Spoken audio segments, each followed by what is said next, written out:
कौन है? राणा सांगा। कब से कब तक शासन किया बताओ देखे? 1509 से 1528। राणा सांगा का नाम तो सुना ही होगा। तो राणा सांगा रायमल जी के बेटे थे, ये भी लिखो, यह भी रायमल का बेटा था। He was also son of Raimal. तो 13 में से 3 के नाम तो याद हो गए आपको। कौन कौन हो गए 3 भाई भाई बताओ देखे? पृथ्वीराज, जयमल और तो रायमल के 3 ये शक्तिशाली बेटे थे, पृथ्वीराज, जयमल और सांगा। और तीनों भाइयों में आपस में नहीं बने। तीनों डेली लड़ाई करे कि पापा के मरने के बाद अगला राजा कौन बनेगा। रायमल जी ने कहा कि मेरे सामने तो ये बात मत किया करो। डेली कहते हो पापा मरेंगे तो कौन राजा बनेगा। मतलब तुम डेली यूं माड़ा ही फेर रहे हो कि कब मैं मरूं और कब राजा बनो। पर ये मानने के लिए तैयार नहीं। डेली आपस के अंदर किसी ना किसी बात में अगला राजा मैं बनूंगा, वो कहे अगला राजा मैं बनूंगा। तो इनके एक अंकल हुआ करते, उन अंकल का नाम था सारंग देव। क्या नाम था? उन्होंने एक दिन कहा तुम्हारा टंटा ही खत्म करता हूं, एक काम करते हैं, यहां पास चित्तौड़ के किले के पास में एक माता जी का मंदिर है। उस माता जी के मंदिर में जो पूजा करने वाली महिला है, पुजारण होगी, पुजारी जी हो गए, तो वो पुजारण माई होगी। तो वो जो पुजारण माई है वो हाथ देखती है। भविष्य देखते हैं कि हाथ देख के? वो हाथ देखती है और वो हाथ देख के बता देगी कि अगला राजा कौन बनेगा, अगला राजा कौन है नहीं। और क्यों ना अपने वहां चले तो तुम्हें पता चल जाएगा, ताकि डेली डेली की लड़ाई तो खत्म हो जाए। तो उन पुजारण माई के पास गए और पुजारण माई को जाकर कि पुजारण माई ये तीनों मेवाड़ के राजकुमार है, पृथ्वीराज, जयमल और सांगा, और तू तो बता कि इनमें से अगला राजा कौन बनेगा। पुजारण माई बेचारी समझदार थी, उसने कहा कि बेटा मैं बता तो दूंगी अगला राजा कौन बनेगा, पर जैसे ही तुम्हें पता चल जाएगा ये अगला राजा बनेगा, फिर तो तुम्हारी लड़ाई और बढ़ जाएगी, फिर तो तुम बाकी वाले उसको मारने की कोशिश करोगे। इसलिए रहने दो, तुम्हारा बाप मरे तब एक को तो राजा बनना ही है, विधि का विधान है, वो तो कोई टाल नहीं सकता, जिसको राजा बनना होगा बन जाएगा।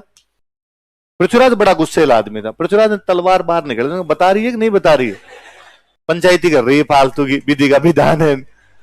अब तलवार से तो भाई सबको डर लगे, पर डोगरे ने तलवार से डरते डरते कहा कि तू तो नहीं बनेगा। उसने कहा कोई नहीं, 2 बच्चे में इनमें से बता कौन बनेगा।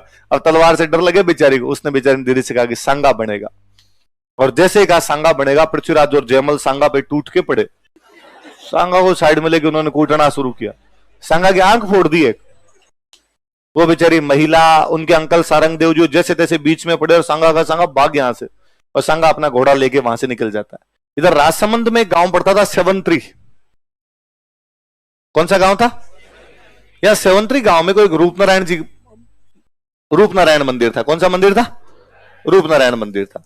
और इस मंदिर में एक तीर्थ यात्री रुका हुआ था, उस तीर्थ यात्री का नाम था बिदा जेतमालोत। क्या नाम है तीर्थ यात्री का?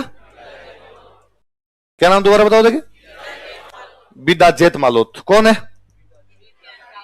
एक तीर्थ यात्री। कौन से मंदिर में रुका हुआ है? रूपनारायण जी। कौन से गांव में? सेवंत्री कहां पर पड़ता है?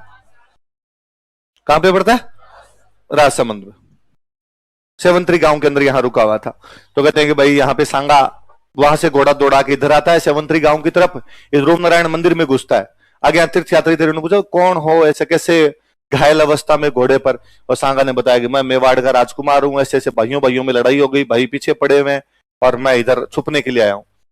तो उन्होंने कहा देख तू यहाँ छुपेगा ना तो तू आगे ढूंढ लेंगे तेरे को, तो एक काम कर यहां से निकल जा आगे। उसने कहा यार घोड़ा जवाब दे गया, घोड़ा के बेचारे की दौड़ने की क्षमता होती है, कितना दौड़ेगा। तो उन्होंने कहा हमारे वाला घोड़ा ले, तू तो निकल यहां से, शरणागत की रक्षा करना धर्म है। वो शरण में आया हुआ तो अपना घोड़ा देके उसको भगा दिया।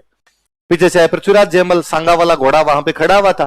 तो उन्होंने आगे पूछा कि भाई ये जो घोड़ा खड़ा है, इस घोड़े का घुड़सवार किधर गया? तो उन्होंने कहा हमें तो नहीं पता, हम तो अंदर बैठे हुए थे। उन्होंने आनाकानी किए से पृथ्वीराज जयमल को पता चल गया कि झूठ बोल रहे हैं ये। तो पृथ्वीराज जयमल वहां पे लड़ाई करते हैं, उनसे लड़ाई करते हैं। तो बिदा जेतमल लड़ लेता है। वो खुद भी चाहता था कि लड़ाई हो ताकि सांगा को टाइम मिल जाए, सांगा निकल जाए। लड़ाई होगा तो यहीं पे फंस जाएंगे, सांगा को टाइम मिल जाएगा आराम से। बिदा जेतमल लड़ाई करता है वहां पे, बिदा जेतमल उन दोनों के खिलाफ लड़ता हुआ मारा जाता है।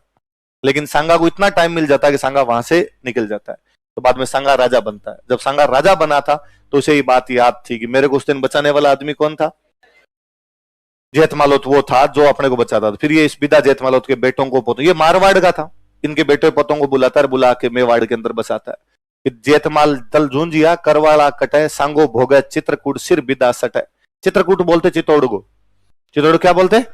सांगो भोगे चित्रकूट। सांगा चित्रकूट पे राज कर रहा। भोगना मतलब होता है राज करना। भोगना मतलब क्या होता है? तो सांगो भोगे चित्रकूट, सांगा चित्रकूट पे क्या कर रहा है? राज। सिर विद्या सटय, सटय मतलब होता है बदले में, सटय मतलब क्या होता है? गांव में कहते हैं आटो साटो, अदला बदली, किसी भी चीज की अदला बदली होती है क्या बोलते हैं? आटो साटो। तो सिर, सिर मतलब गर्दन, विद्या सटय, विद्या के सिर के बदले में सांगा कहां पे राज कर रहा है? चित्तौड़ पे। तो वो विद्या कौन था? पूरा नाम क्या था उसका? कौन से गांव में सांगा की रक्षा करता? लिखो। 73 नामक